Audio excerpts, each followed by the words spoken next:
السلام علیکم ناظرین کرام، رمضان المبارک کا مقدس مہینہ شروع ہو چکا ہے اور اس کی آپ کو بہت بہت مبارکباد۔ ہم نے سوچا کہ اس مہینے میں انشاءاللہ آپ کے لیے قرآن پاک کی کچھ آیات اور ان کا ترجمہ اور تفسیر پیش کی جائے تاکہ آپ کو بھی فائدہ ہو، ہمیں بھی فائدہ ہو۔ تو اس کے لیے میں نے استفادہ کیا ہے مفتی تقی عثمانی صاحب کے آسان ترجمے کا، اس سے میں نے مدد لی ہے، آپ کے لیے پیش کرتا ہوں۔ اعوذ باللہ من الشیطان الرجیم، بسم اللہ الرحمن الرحیم۔ الحمد للہ رب العالمین، الرحمن الرحیم، مالک یوم الدین، ایاک نعبد و ایاک نستعین، اہدنا الصراط المستقیم، صراط الذین انعمت علیہم غیر المغضوب علیہم ولا الضالین۔ جی ہاں، یہ سورہ فاتحہ ہے، آپ سب ہر نماز میں اس کو ادا کرتے ہیں۔ اس کا ترجمہ جناب مفتی صاحب نے اس طرح کیا ہے کہ سورہ فاتحہ مکی ہے اور اس میں 7 آیتیں اور 1 رکوع ہے۔ شروع اللہ کے نام سے جو سب پر مہربان ہے، بہت مہربان ہے۔ تمام تعریفیں اللہ ہی کی ہیں جو تمام جہانوں کا پروردگار ہے، جو سب پر مہربان، بہت مہربان ہے، جو روز جزا کا مالک ہے۔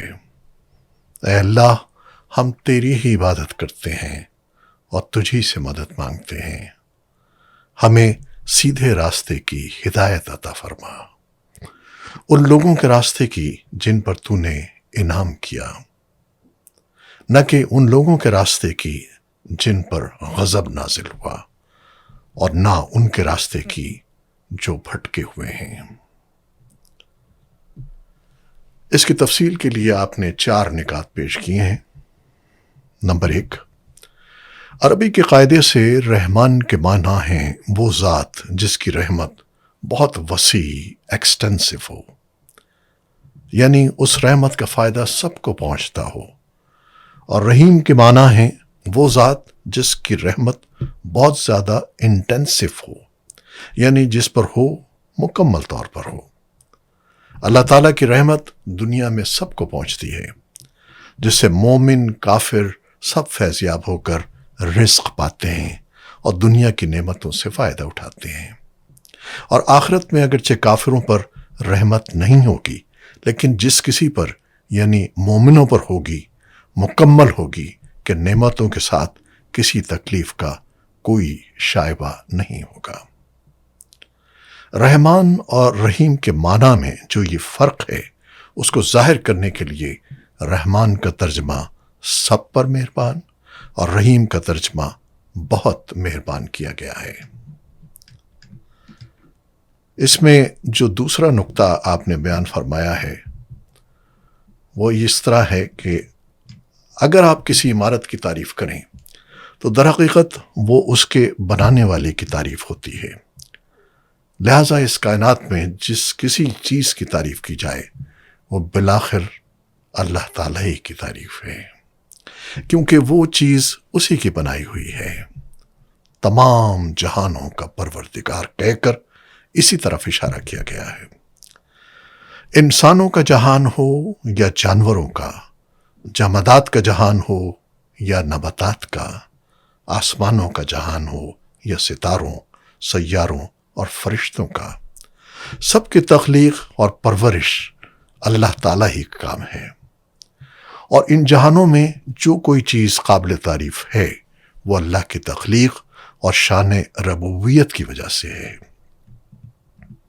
نمبر 3، روز جزا کا مطلب ہے وہ دن جب تمام بندوں کو ان کے دنیا میں کیے ہوئے اعمال کا بدلہ دیا جائے گا۔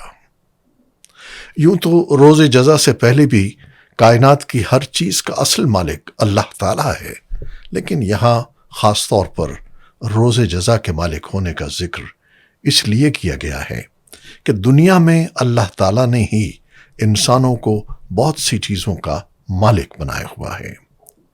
یہ ملکیت اگرچہ ناقص اور عارضی ہے، تاہم ظاہری صورت کے لحاظ سے ملکیت ہی ہے، لیکن قیامت کے دن جب جزا و سزا کا مرحلہ آئے گا تو یہ ناقص اور عارضی ملکیتیں بھی ختم ہو جائیں گی۔ اس وقت ظاہری ملکیت بھی اللہ تعالیٰ کے سوا کسی کی نہیں ہوگی۔ چوتھا نکتہ ہے، یہاں سے بندوں کو اللہ تعالیٰ سے دعا کرنے کا طریقہ سکھایا جا رہا ہے، اور اسی کے ساتھ یہ واضح کر دیا گیا ہے کہ اللہ تعالیٰ کے سوا کوئی کسی قسم کی عبادت کے لائق نہیں ہے۔ نیز ہر کام میں حقیقی مدد اللہ تعالیٰ ہی سے مانگنی چاہیے، کیونکہ صحیح معنی میں کارساز اس کے سوا کوئی نہیں۔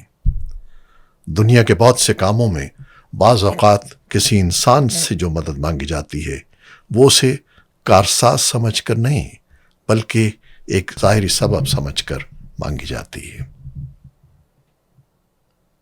وآخر دعوانا ان الحمد للہ رب العالمین۔